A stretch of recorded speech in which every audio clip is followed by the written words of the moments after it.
El literal 1.1 nos habla acerca de formas de poder representar rectas en R3 y de interacción que hay entre ellas.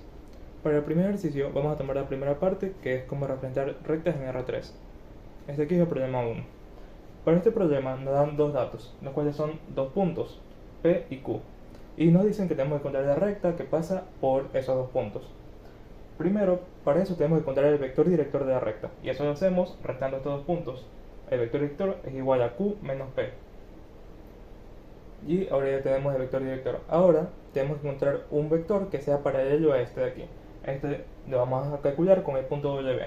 W va a tener como coordenadas X, Y y Z. Ahora el vector W lo vamos a calcular con el punto W menos P, como que vemos en la gráfica. Al estos de aquí ser paralelos, sabemos que hay un T que los diferencia, porque son múltiplos. Entonces el vector W va a ser igual a T por el vector director D. Reemplazando, aquí tenemos esta parte de aquí de la ecuación y podemos igualar las componentes de cada uno, ya que otra vez se supone que se va a respetar la igualdad al ser paralelos. Al tener las componentes aquí, podemos ya armar la ecuación paramétrica de la recta. La ecuación paramétrica se haría despejando el componente x o la variable x, y y z de cada ecuación. Entonces tenemos que y es igual a x igual 4 más t, y igual 3 menos 2t y z igual 6 menos t.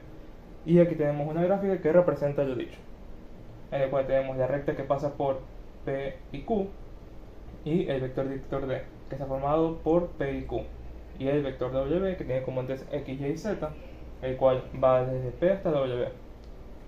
Ahora para el segundo ejercicio del literal 1.2 tenemos sobre interacción entre rectas. Este problema básicamente nos da las ecuaciones paramétricas de dos rectas y nos pide demostrar que estas aquí son alabiadas. Primero, hay dos cuestiones de cuales hay que seguir para poder ver la interacción entre rectas o cómo es que interactúan ellas. Primero es la del paralelismo entre las rectas. Hay que ver si es que los vectores directores de estas son paralelas. Los vectores directores los podemos obtener de la ecuación paramétrica, con el componente que está al lado de t y de h. Aquí tenemos el vector director 1 y el vector director 2. Si es que son paralelas, deben ser múltiplos, o sea que debe haber un k que los diferencie. Entonces tenemos que d1 es igual a k por d2. Al momento de expandir esta ecuación y de igualar los componentes, vemos que no hay una única solución para k, o más bien que k no es solamente una respuesta, por lo cual se dice que este sistema de ecuaciones no tiene solución. Por lo tanto, estas aquí no son paralelas. Pero ahora que ya sabemos que no son paralelas de rectas, aún pueden ser o intersecantes o alabiadas. En este caso nosotros queremos demostrar que son alabiadas. Para esto hay que ver si es que la recta tiene algún punto en común. Esto lo hacemos igualando los componentes de las dos ecuaciones paramétricas de las rectas, el componente x, y y z. Aquí tenemos otro sistema de ecuaciones, que al resolverlo vemos que t tiene un valor de menos 1 y h tiene un valor de 0. Y al momento de reemplazar una ecuación, vemos que en la primera tenemos que 4 es igual a 4, 2 es igual a 2, pero el problema está en 3 es igual a 0. Esto aquí es falso, por lo tanto, vemos que no tiene solución este sistema y podemos concluir que no tiene puntos en común. De esa forma podemos afirmar que estas rectas de aquí son alabiadas. Y aquí tenemos un gráfico de L1 y L2, en la cual esta parte de aquí de las líneas punteadas significa que son alabiadas. Ejercicio de aplicación a un problema de vida real de literal 1.2 se basa en que tenemos una finca agrícola en un terreno extenso y se intenta o se quiere construir dos sistemas de riego, los cuales van en línea recta, simples, que esto es riego por goteo en un huerto, y estos sistemas se necesita que se intersequen en algún punto. Para esto los dos sistemas de riego, que son tubos, van a estar representados por rectas, y el problema nos da cuatro datos: el vector director de ambas rectas y dos puntos cada uno pertenecientes a su respectiva recta. Con esto aquí, para poder resolver el ejercicio, lo primero que tenemos que hacer es armar la ecuación paramétrica de ambas rectas, tanto de L1 como L2, que esto hacemos reemplazando en la fórmula los puntos. Aquí ya tenemos las ecuaciones de la recta. Después de esto, para ver cómo interactúan las rectas, ya que el objetivo del problema se basa en saber si se intersecan o no, porque deben intersecarse, y encontrar el punto en el cual se intersecan, para poder empezar la construcción o la empleabilidad. Para esto tenemos que ver el paralelismo entre los vectores directores de ambas rectas. En esta parte de aquí podemos ver que para que dos vectores sean paralelos deben ser diferenciados por una constante k. En este caso, al reemplazar en estos valores e igualar cada componente de ambos vectores, tenemos que en este sistema de ecuaciones hay diferentes valores para k. Por lo tanto, este sistema no tiene solución y se comprueba que los vectores no son paralelos. Ahora, si dos vectores no son paralelos, dos rectas, dos vectores directores, estas pueden no intersecarse, ya que pueden ser alaviadas. Entonces hay que comprobar si es que tienen algún punto en común. En esta sección de acá tenemos que igualar las ecuaciones de cada parte, de cada componente de las rectas, x, y y z. Al igualar las ecuaciones, tenemos que si existe un punto en el cual estas rectas se intersecan. Y al igualarlas, nos da que ese punto es el 7 tercios, 0. Buenas, profesor y compañeros, hoy día les voy a resolver este ejercicio de derivadas de segundo orden mixta de una función por partes. Bueno, como observamos, hay una función por partes, y cuando nos dan una función por partes, primero tenemos que formar otra función que vendría a ser la derivada de primer orden respecto a esta función, que utilizaremos reglas de la derivación para resolver y que nos quede otra función, y utilizaremos la definición para evaluar la función en el punto y obtener la otra parte de nuestra función por partes. Entonces se resuelve. En el primer orden se realiza la derivada parcial de x respecto a x. Bueno, se aplican las reglas de derivación para división. Aquí no he dibujado la línea divisora porque esto se sobreentiende que multiplicando un número con exponente negativo está dividiendo. Entonces seguimos, se realizan los siguientes cálculos y nos queda que la derivada parcial de x de la función original quedaría en esta función. Entonces, otra vez utilizamos las derivadas parciales en x para la definición y para hallar la derivada en el punto, para crear nuestra nueva función. Entonces, hallamos la derivada en el punto utilizando la definición de la derivada parcial de x, que es la función evaluada en el punto más h evaluada en un vector unitario, que cuando es parcial de x, aquí va 1 y aquí va 0, y se evalúa sobre el x, menos el punto sobre h, que es la distancia. Seguimos y nos da que, por definición, esta derivada es 0. Entonces, nos queda una nueva función, que es la función de la derivada de primer orden. Respecto a esta función, ya se puede sacar por definición la derivada de segundo orden mixta en el punto. Y esto queda 0, por definición, porque estamos evaluando en un punto, no estamos evaluando en la función en general. Y ya, seguimos con el siguiente procedimiento porque hay que calcular las dos derivadas parciales mixtas. Bueno, ahora sigamos con la derivada de primer orden, ahora respecto a y. Derivada parcial de primer orden respecto a y. Entonces se realiza el cálculo, como ya lo hemos estado haciendo en el anterior ejemplo, y podemos observar que esta es la nueva función. Bueno, esta nueva función es respecto de la derivada parcial en base a y. Entonces seguimos con la definición para hallar la otra parte de la función por partes y nos queda que esta queda 0. Y se nos forma otra nueva función que va a ser en base a la derivada parcial de primer orden de la variable y. Y queda así. Luego seguimos con el cálculo de la derivada de segundo orden mixta, o sea que va a ser de la otra variable, en el punto. Y como es en el punto y nos dan funciones por partes, se evalúa con el límite, la definición.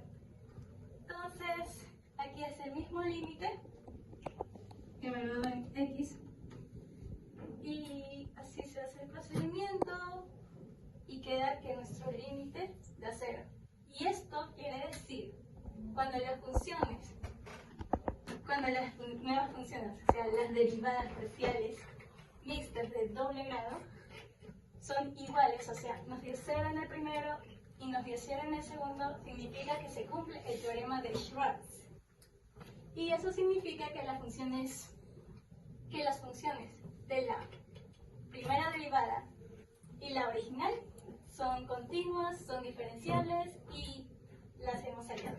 Gracias. Profesores, compañeros, ¿cómo están? Hoy día les voy a presentar un ejercicio sobre derivadas de orden superior. Me presento, soy Eva Escobar y este es mi ejercicio, en donde nos pide calcular las 4 derivadas parciales de segundo orden de f de x, y evaluarlas en el punto 1,3. Bueno, este es un proceso que lleva de dos pasos. El primero es sacar la derivada de primer orden y el segundo es sacar las 4 derivadas de segundo orden, porque las derivadas parciales de primer orden dependerán de las variables, de cuántas variables contenga la función. Aquí hablamos de una función que está dependiendo de 2 variables nada más, de x y de y. Por eso son funciones de varias variables, porque no es solo de una.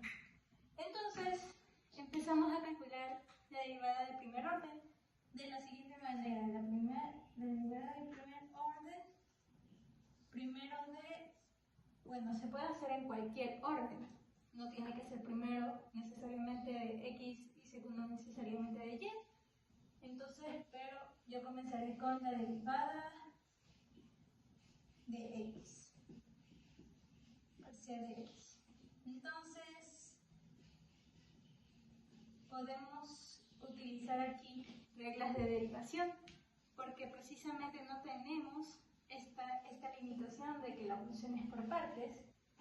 Entonces podemos utilizar las reglas de derivación, derivar 2 veces y luego reemplazar en el punto 1,3, como se nos está pidiendo en la asignación. Entonces, la derivada parcial de x de la función n menos x cuadrado y más y al cuadrado x a la quinta. Bueno, aquí lo que hacemos es distribuir la derivada. Por regla de derivación, las derivadas se distribuyen porque hay un signo que los separa, un signo más. Están sumando. Entonces, se puede distribuir y la derivada de e a la menos x al cuadrado por y vendría a ser lo mismo por, pues, la derivada de lo que viene a ser la parte de arriba, la derivada de menos x cuadrado por y. Entonces, la derivada respecto a x de menos x cuadrado por y vendría a ser menos 2x por y, más lo que vendría a ser la derivada del segundo componente, porque hablamos de un binomio, que respecto a x a la quinta, baja el índice, baja el exponente de x y se le resta 1 al exponente. Entonces quedaría de la siguiente forma: 5x a la cuarta y al cuadrado. Aquí ya tenemos nuestra primera derivada parcial respecto a x. Ahora realizamos la derivada parcial respecto a y, que quedaría de la siguiente forma, aplicando las reglas de derivación, obviamente solo respecto a y, porque cuando solo se aplica respecto a y, todas las demás variables que estén en la ecuación, estén en la función, no se verán afectadas, serán como constantes. Entonces, proseguimos. Euler queda igualito y el exponente pues se deriva respecto a y, entonces queda menos x cuadrado, porque x cuadrado es como una constante, el signo negativo también es menos 1, una constante, y y vendría a ser aquel que desaparece. ¿Por qué? Porque la derivada respecto a y de y es igual a 1. Por reglas de derivación, simple, facilito. Entonces volvemos a derivar, x se aplica distributiva y se deriva. Entonces se baja el exponente, se resta 1, 2y x a la quinta.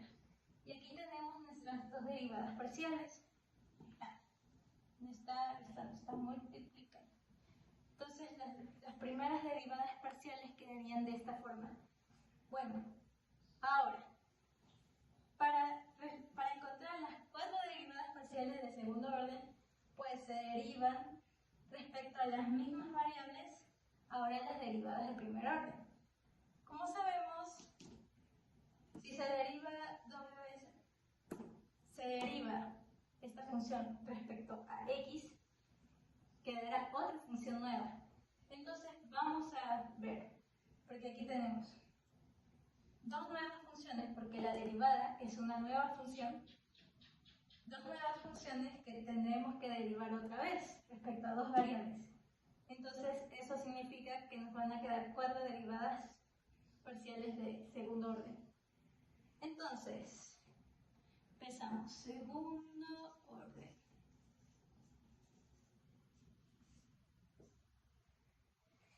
A ver, primero respecto a x. Derivada respecto a x al cuadrado de x, y. Entonces, realizamos la derivada respecto a x, pero ya del valor que sacamos en el primer orden, o sea, de esta función. Entonces, aquí está multiplicando menos 2xy, para ser más ágil, por Euler a la menos x al cuadrado y, más 5x a la cuarta y al cuadrado. Ok, este es un binomio, ¿verdad? Entonces, la derivada se distribuye. Y esto quedaría de la siguiente forma. Bueno, ya no me alcanza mucho. Voy a mover esto. Voy a quitar esto para que se alcance el espacio. Y ahora sí, como el primer binomio es una multiplicación, se realiza, y como ambos términos tienen las dos variables presentes en su estructura, entonces se aplica una regla de derivación que indica que el primer término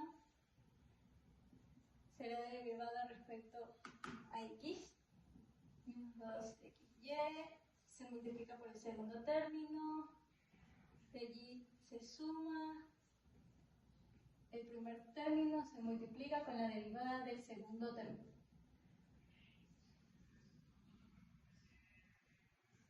Bueno, aquí ya no alcanzó el espacio, pero se pondrá aquí abajo.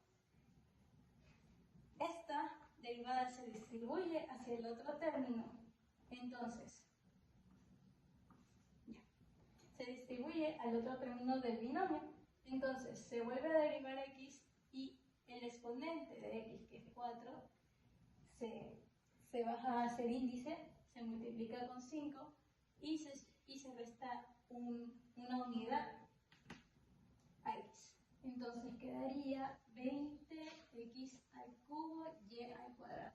Ya no cambia porque recordemos que todas las variables que no tengan que ver con la que se está derivando respecto a se consideran constantes. Entonces Si se multiplican, están ahí, no hay problema.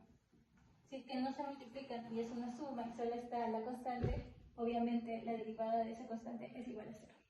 Entonces seguimos con nuestro problema. Entonces la derivada respecto a x de x, y es igual a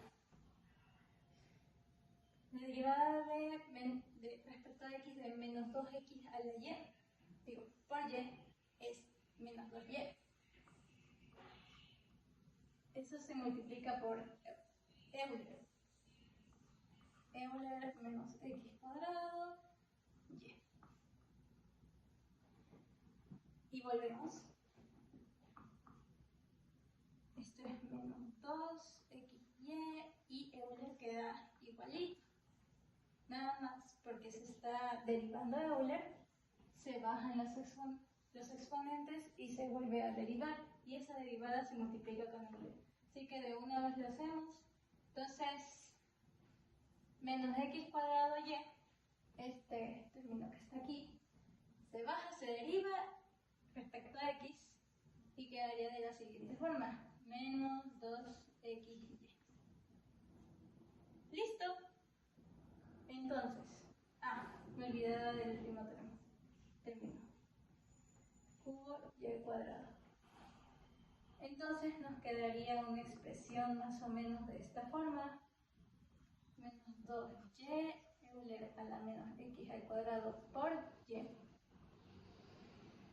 Estos signos negativos se multiplican y dan un signo positivo. 4x cuadrado y al cuadrado Euler a la menos x al cuadrado y más 20 x al cubo y al cuadrado. Y esta vendría a ser nuestra expresión para la primera derivada de segundo orden parcial, según el orden que estoy realizando. ¿Sí se ve? Sí se ve. Bueno, entonces como ya tenemos, vamos a anotar estas derivadas de primer orden ya condensadas, o sea, solo ya la función, para liberar espacio y para seguir con el procedimiento. Entonces, la derivada respecto a x era x al cuadrado y 2x 5x al cuadrado y al cuadrado, la derivada respecto a y es igual a Euler a la x cuadrado menos x cuadrado más 2y x a la quinta. Bueno, entonces procedemos a liberar espacio. Bueno, también borrar la asignación si es que ya lo tienen entendida. Ok, proseguimos con la derivada cruzada de la primera derivada respecto a x. Ok, con la derivada cruzada, pues ahora ya no sé.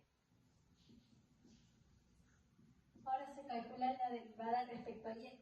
Entonces se calcula la derivada respecto a y de la primera derivada que hicimos respecto a x. Entonces, la menos x cuadrado, recuerden que lo anoté, así que pueden confiar que se está anotando la fórmula que ya hemos deducido.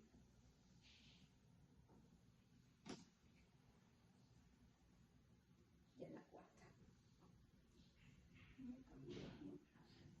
Listo.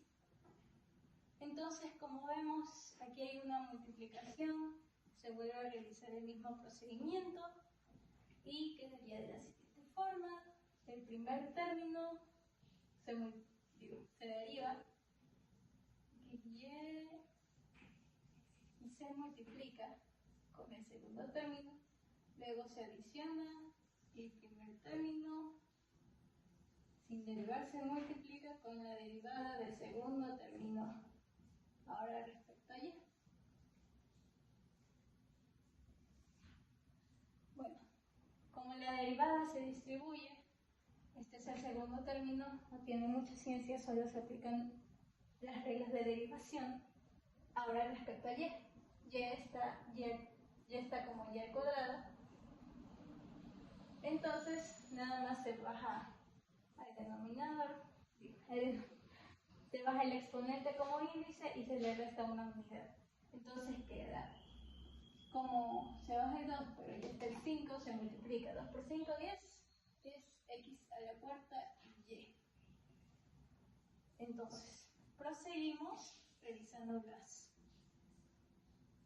los cálculos y nos queda que la otra derivada, bueno, respecto a y, menos x cuadrado, baja menos x cuadrado y se multiplica con menos 2xy. Entonces queda 2, porque menos es más, x al cubo, y como no baja y porque se está derivando respecto a y, solo se queda la y que ya está aquí abajo. Y Euler a la menos x al cuadrado y más Euler a la menos x cuadrado y por esto, que vendría a ser menos 2x Euler a la menos x cuadrado y. Y se coloca el último término. Listo. Entonces ya tenemos nuestra segunda expresión. Ya hemos realizado el procedimiento con las reglas de derivación respectivas y luego al final se realiza el intercambio, bueno, el reemplazo de los puntos x y y en el punto 1,3. Proseguimos con la derivada de segundo orden, pero ahora respecto a y. Entonces,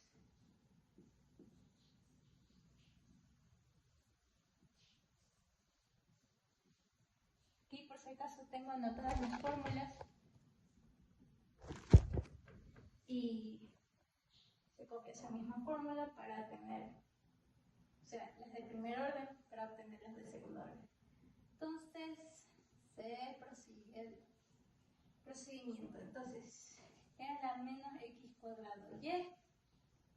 Bueno, esto es por menos x cuadrado más 2y x a la quinta. Bueno, la derivada se distribuye, ¿verdad? Pero debemos de notar algo aquí que nos podría facilitar mucho la operación.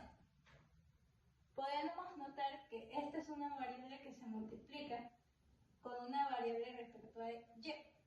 Entonces esta variable queda como constante y como es múltiplo de aquella que sí tiene la variable que se va a derivar, entonces se deja así, está multiplicando. Entonces queda menos x cuadrado, ahora sí, se deriva, a la menos x cuadrado y. El exponente baja y se deriva. Bueno, la derivada de menos x cuadrado y tendría que ser menos x al cuadrado. Y y ya no está porque ya se fue. Por reglas de derivación, ¿de acuerdo? Derivada de y sobre diferencial de y es 1. Entonces era x menos x al cuadrado por y más, se distribuye la derivada y se opera con la derivada de y respecto a y de este término. Entonces, estos se toman como constantes y queda 2x a la quinta. Lo que nos daría como resultado, lo voy a poner acá por espacio,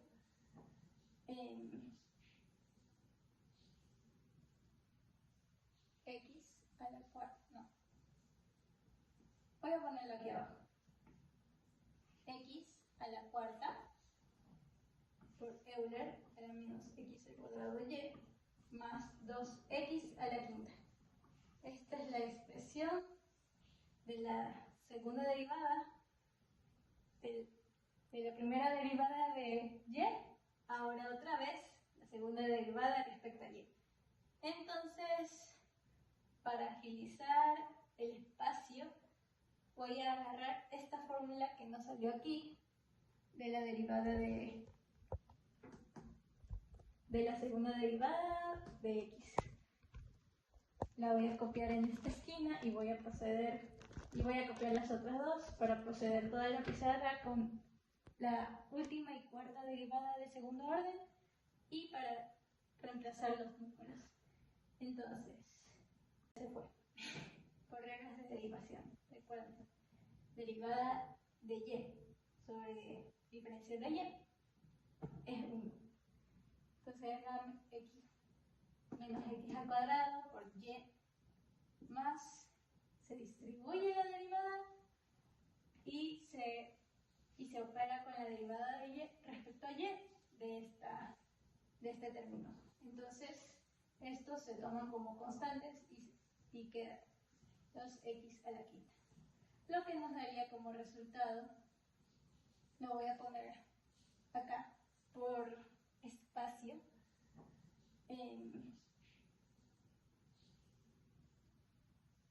x a la cuarta, no, voy a ponerlo aquí abajo, x a la cuarta por Euler era menos x al cuadrado de y más 2x a la quinta.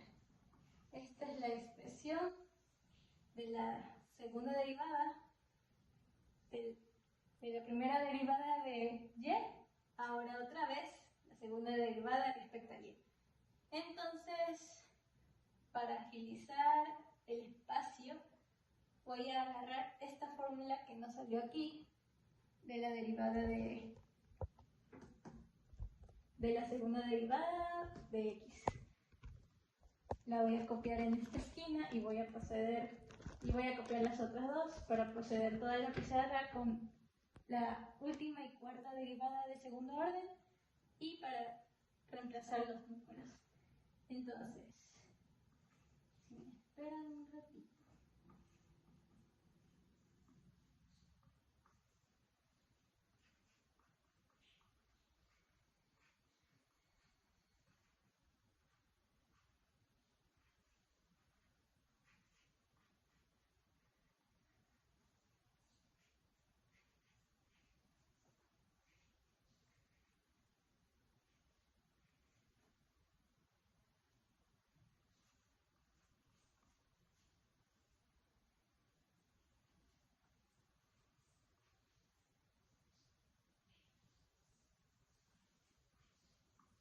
X cubo y que ahora igual a menos 2x ahorita menos x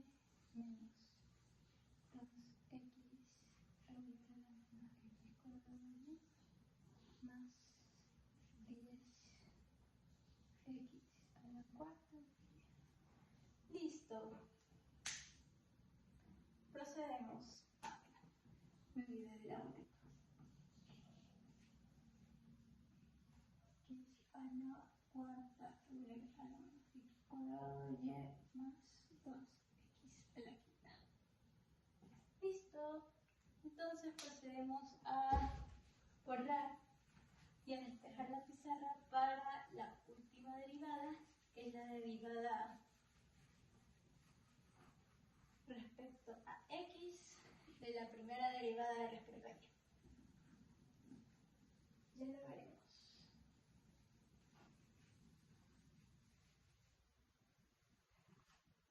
Listo. Proseguimos con el proceso. Entonces, ¿sí se ve bien? Sí. La segunda derivada respecto a x respecto a y de la función x, y es igual a, pues, la derivada respecto a x de la función que sacamos a partir de la derivada parcial respecto a y del primer orden, o sea, la primera. Entonces, copiamos la fórmula, es la menos x al cuadrado de y por menos x al cuadrado más 2yx a la quinta. Entonces proseguimos y bueno, esta es una multiplicación, ¿verdad? Entonces se vuelve a aplicar derivada para producto como regla de derivación, derivada del producto x e a la menos y al cuadrado por menos x al cuadrado más. Proseguimos, ya que el primer término ya se derivó en el primer binomio, ahora se deriva el segundo término. Entonces, x cuadrado. Y este término, pues lo escribiré ya derivado porque es súper fácil de derivar. Entonces, esta se toma como una variable independiente y esta también. Y se aplica la derivada de x a la quinta respecto a x. Entonces, pues aquí bajamos el 5 de exponente a índice, multiplicándolo con el 2, quedándonos 10. Le reducimos una unidad al exponente x a la cuarta y y. De esta forma solo trabajamos este binomio. Entonces, menos x cuadrado por Euler se queda igualito y hacemos la derivada respecto a x del exponente. ¿Qué nos quedaría? Si y no es una variable a la que estamos derivando, entonces quedaría como constante. Y x y la derivada de x al cuadrado respecto a x es 2x. Entonces bajaría restando, bueno, multiplicando una resta, un número negativo, que es 2x por y. Yes.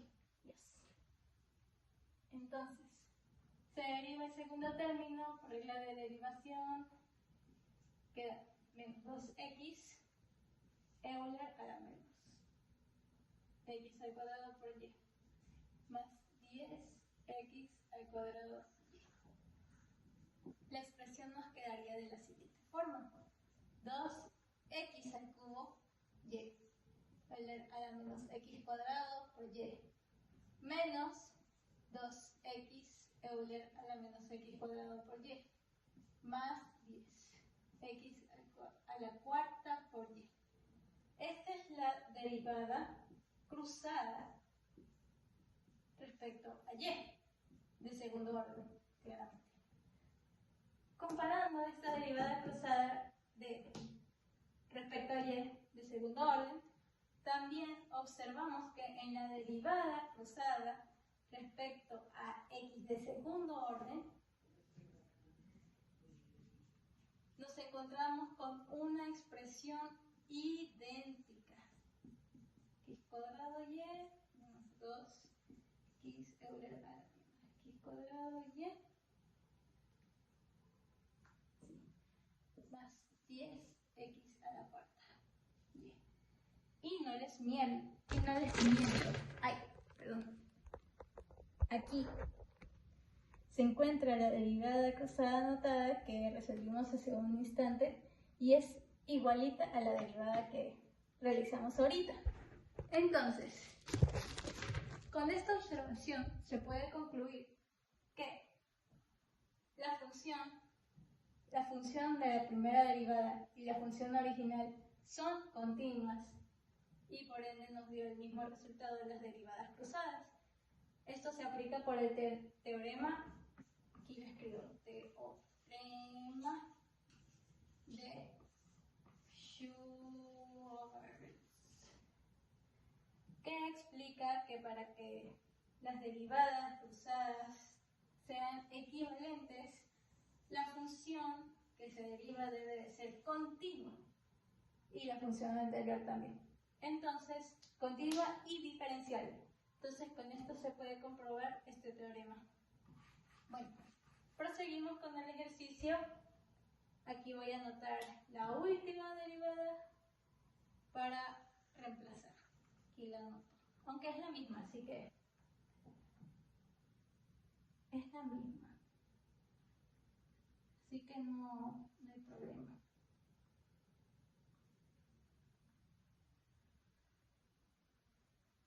Listo. Entonces, no se anota porque es la misma, ya está anotada la anterior. Y empezamos a reemplazar en las 4 5 derivadas de segundo orden que ya hemos calculado. Entonces, derivada de segundo orden de la derivada de segundo orden de la doble derivación de la parcial de x vendría a ser, bueno, se reemplazan los términos. El punto era 1,3, o sea, x es 1 y es 3. Entonces, menos 2 por 3, sí, de una vez lo reemplazamos. Menos 2 por 3, ven anotando las fórmulas. Euler a la menos 1 al cuadrado por 3 más 4 a la 1 al cuadrado, 3 al cuadrado, Euler a la menos 1 al cuadrado por 3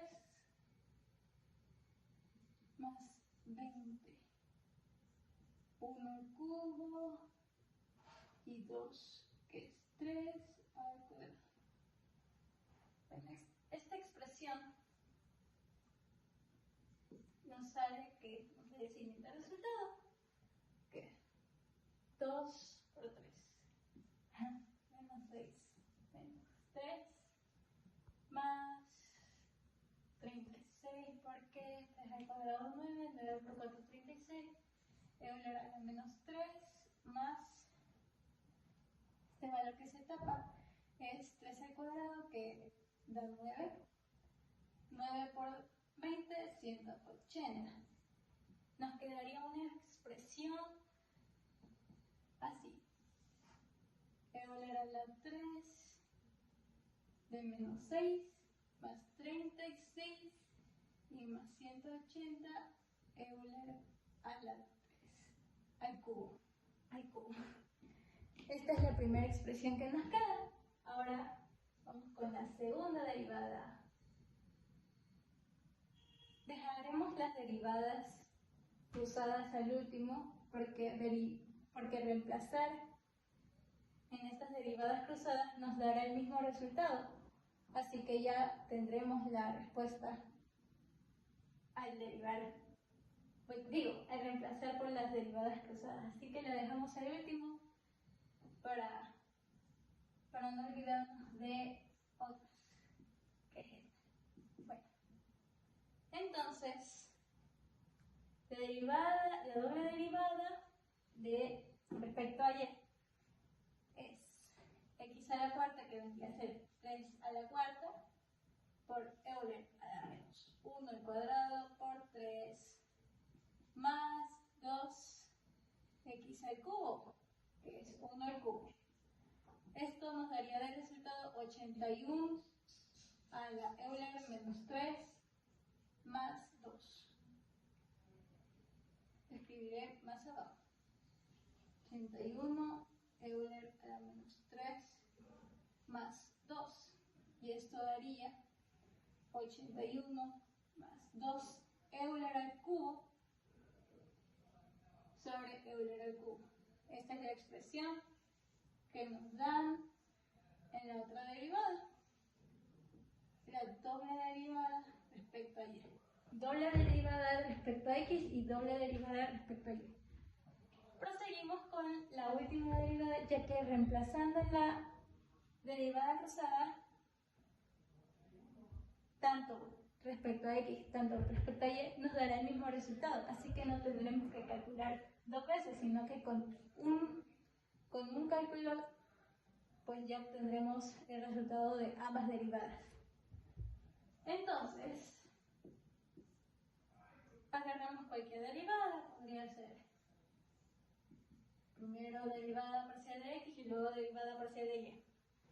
Entonces, quedaría 1 al cubo por 3 Euler a la menos 1 al cuadrado por 3 menos 2 por 1 Euler a la menos 1 al cuadrado por 3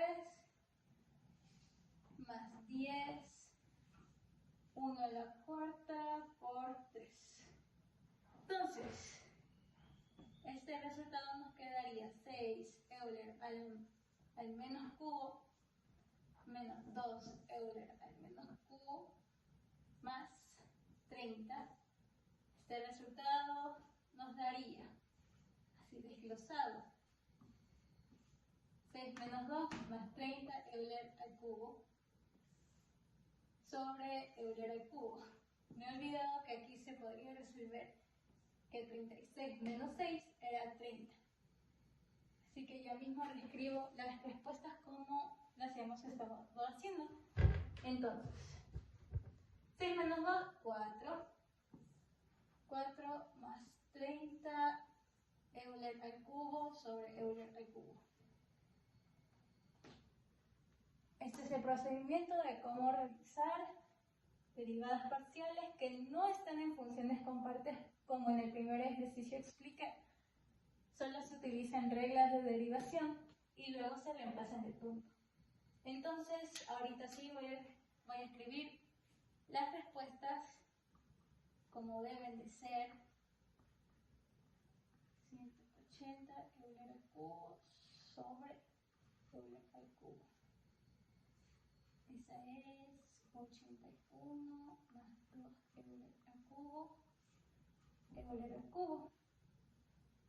Y la última, bueno,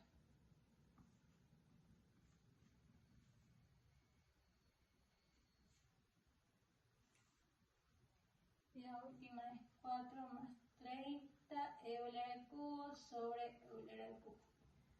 Entonces, ya de una vez escribiendo las respuestas en mayúsculas, porque estamos seguros de que este es el resultado, porque hemos hecho el correspondiente proceso. Nos queda que la derivada, segunda derivada respecto a x, o sea, la doble derivada de x en el evaluada x, y igual 1,3. El resultado nos ha dado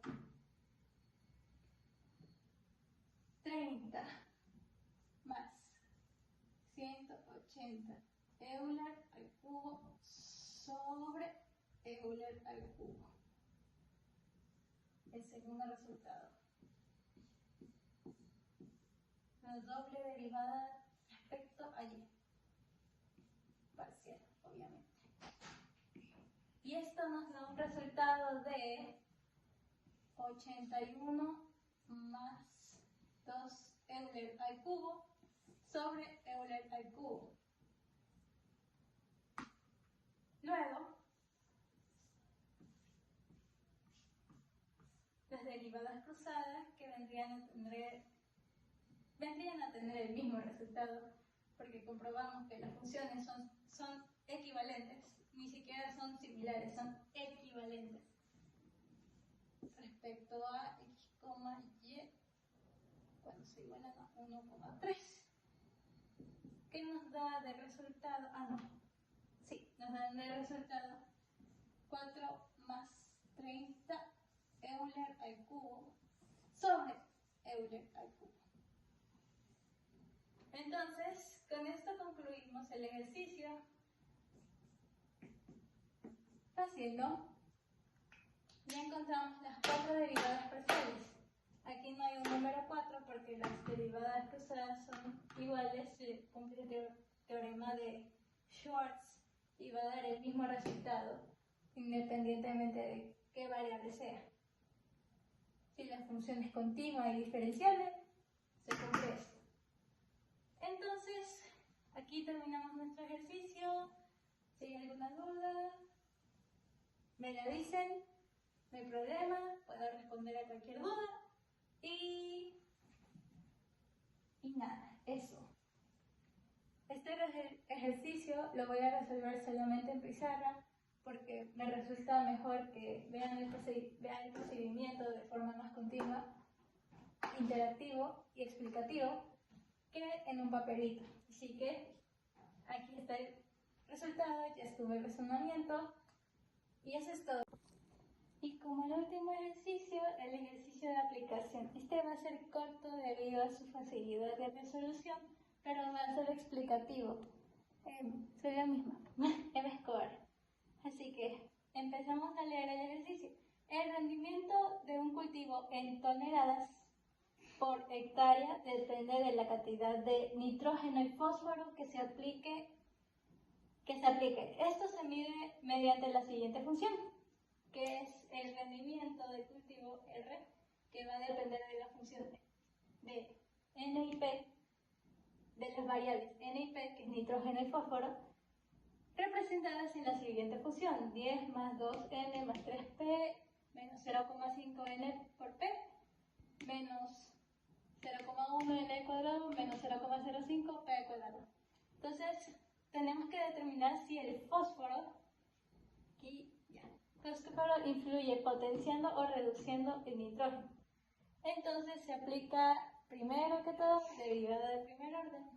Derivada de primer orden nos está pidiendo que determina cómo el fósforo influye en el nitrógeno. Así que tenemos que saber cómo es que está influyendo el nitrógeno ya en el rendimiento, para luego saber cómo es que el fósforo influye en este mismo, para saber la tasa de cambio que tiene el nitrógeno al añadirse cierta cantidad de fósforo, representadas por esta función.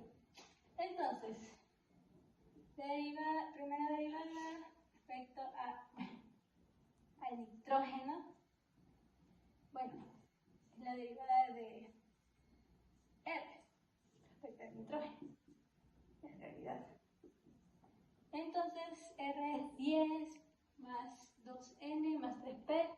Entonces, la derivada de 10 respecto a N es 0.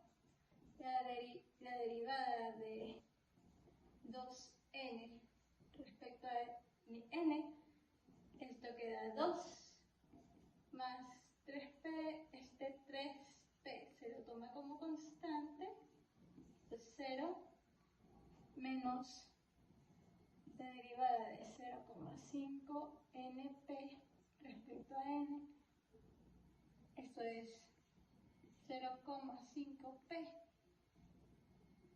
Seguimos con N cuadrado, que queda menos 2 por 0,1 N.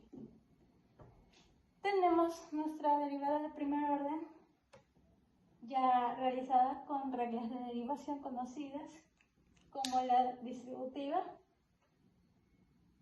en donde el exponente baja y se reduce el exponente en una unidad, o sea que se le resta 1, y aquel en donde la variable que se está operando, o sea n, está multiplicando con dos constantes, en donde queda 0,5. Entonces, esta derivada de primer orden queda 2 menos 0,5p menos 2 por 0,1n.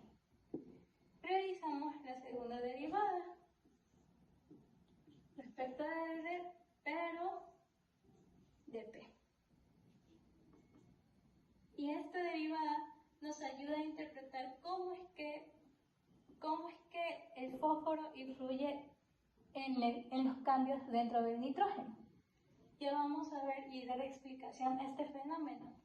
Entonces, se realiza la derivada respecto a la derivada anterior y nos queda que la derivada de una constante es 0, esto queda 0, menos la derivada de una constante que está multiplicando con aquel número que estamos derivando, o sea, aquella variable que se está derivando, menos 0,5, y esto, como no contiene la variable que estamos derivando, o sea, p, se queda como una constante, y esto da 0.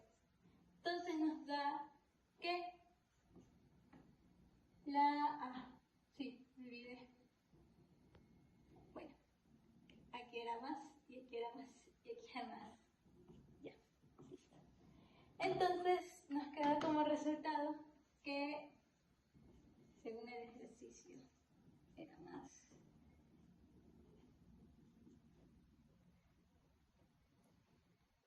Nos queda como resultado que La derivada cruzada, cuando n es influenciado, o sea, el nitrógeno es influenciado por el fósforo, es 0,5.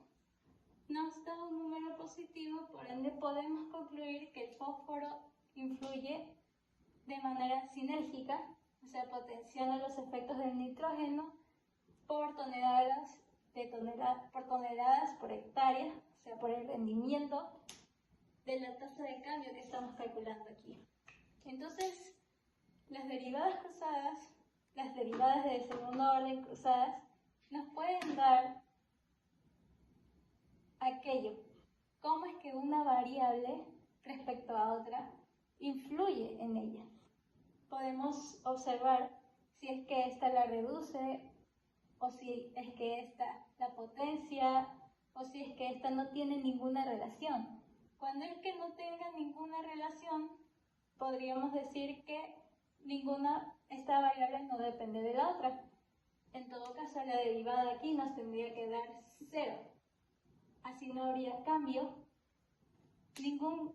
ninguna razón de cambio para decir que la variable es independiente de la otra. En este caso, la variable n sí depende de p, porque nos da un valor. El valor es positivo, así que cuando se calcula el cambio que produce el fósforo en el nitrógeno, nos va a dar que va a ir a un cambio positivo, mediante esta cifra que salió positiva. Muchas gracias. Buenas noches, profesor. Mi nombre es Mateo Olvera y bueno, yo le voy a hablar sobre mi tema del proyecto, que es el marco teórico, aplicaciones del cálculo de varias variables en el campo de las ciencias humanísticas. Ok, el cálculo multivariable es una rama del cálculo que estudia funciones con más de una variable independiente.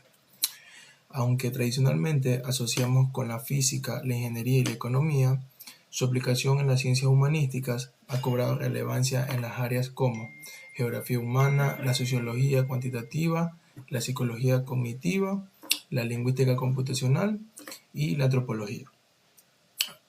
En estos campos se estudian fenómenos complejos que dependen de múltiples variables, por ejemplo, el comportamiento humano influenciado por el entorno, la distribución espacial de grupos sociales o patrones de lenguaje en distintas regiones y tiempos, y el cálculo multivariable que permite modelar estas situaciones mediante funciones multivariadas, derivadas parciales, gradientes y análisis de optimización. En los ejemplos de aplicación tenemos 4, que son la psicología cognitiva, la lingüística, la geografía humana y la sociología cuantitativa. Bueno, yo le voy a hacer 2 ejercicios del tema que le acabo de explicar. En este caso sería el ejercicio 1, que nos daría que es f de x, y, que es igual a 200 menos 100x cuadrado menos 50y cuadrado. Ok. Tenemos ¿qué nos pide el problema? Nos pide encontrar el punto de máxima densidad en la población, es decir, donde vive más gente. Esto hace que, buscando máximos de funciones con derivadas parciales, encontremos la respuesta. Entonces tenemos que calcular. Calculamos que f de x, y, f de x, y es igual a la densidad sobre dx, que nos quedaría que es 2000 menos 100x cuadrado menos 50y cuadrado, como ya lo hemos dicho anteriormente. Y bueno, esto da la respuesta de menos 200x. Para calcular y tenemos que f de y es igual a x, y es igual a la densidad sobre dy, que también se calcula mediante por 2000 menos 100x cuadrado menos 50y cuadrado. Y esto nos daría igual a menos 100y. Entonces, igualamos a 0 y nos quedaría que menos 200x es igual a 0. Y entonces quedaría que x es igual a 0. También evaluamos con el otro, que con y, que sería menos 100y, que es igual a 0. Entonces quedaría que y es igual a 0. Entonces tenemos en cuenta que los puntos críticos serían en 0,0. También verificamos que es un máximo. La función tiene menos delante de los cuadros, lo que nos indica que es una parábola invertida. Por lo tanto, el punto crítico es un máximo global. ¿Y qué nos queda de interpretación? que el centro de la ciudad es donde hay mayor densidad de población. Esto tiene sentido urbanístico, el centro suele tener más viviendas, servicios y empleos. Y bueno, esto es lo que nos da la respuesta, que es lo que tenemos en la parte de aquí. Y es que cuando la evaluamos y todo. Ok. Tenemos en el segundo ejercicio. En el segundo ejercicio tenemos que Lx, y es igual a 5 logaritmo natural de y más 1 menos 0.1 x cuadrado. Ok, tenemos en cuenta que x es la edad de personas y y es el año de estudios. Entonces, para derivar esto, tenemos que Lx es igual a derivada sobre dx por el seno de y más 1 menos 0.1 x cuadrado, lo que nos da una respuesta de menos 0.2x. Para evaluar en y, tenemos que Ly es igual a derivada sobre dy por 5 logaritmo natural sobre por y más 1, y esto da igual a 5y más 1. Entonces, tenemos que la interpretación de efecto de la edad como Lx es igual a menos 0.2x.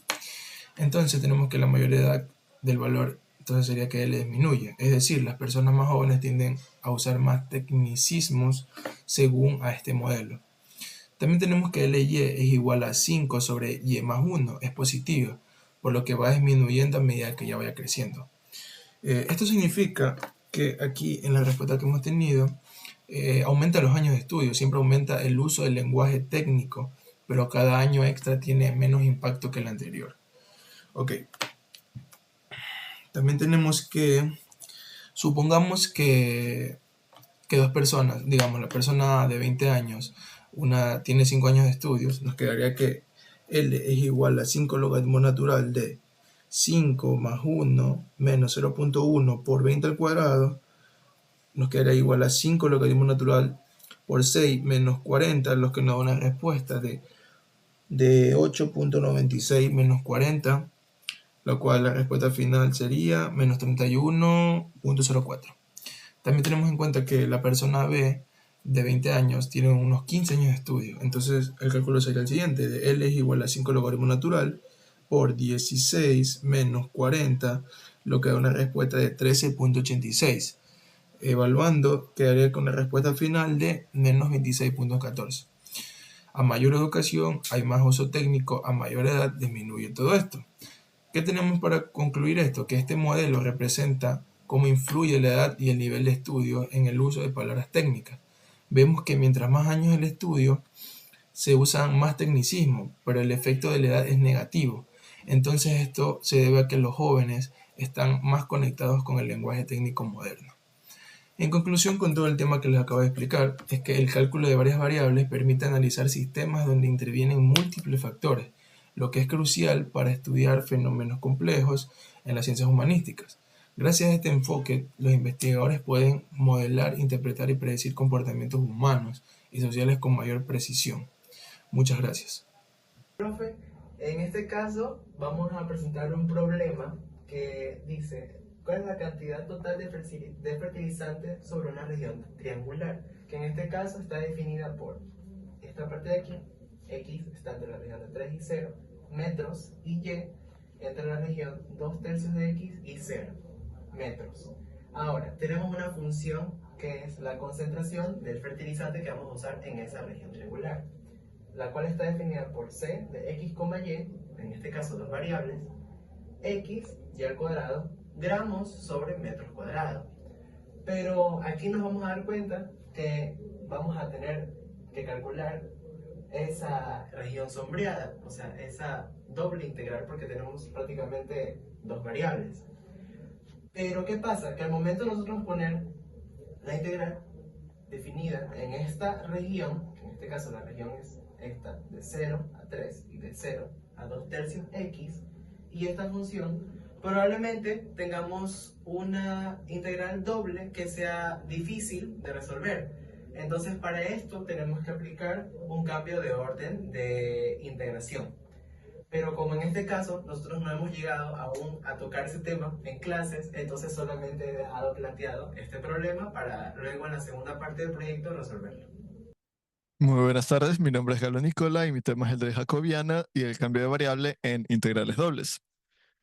Vengo con un ejercicio propuesto en casos de aplicación para la vida real. Recientemente yo realicé un diseño de un proyecto para ciencias de la vida, específicamente conservación en ciencias de la vida, para la especie del puma, el puma concolor. Y es que esta especie en los años recientes pasó de un estado de no amenazada a casi amenazada. Y la preocupación es creciente de que pase de casi amenazada a amenazada y así sucesivamente hasta que la perdamos, algo que no puede pasar. Entonces, factores de eso es principalmente pérdida y fragmentación de su hábitat, especialmente por temas de contaminación o por del mismo humano que agarra y se expande constante y constantemente invadiendo su territorio.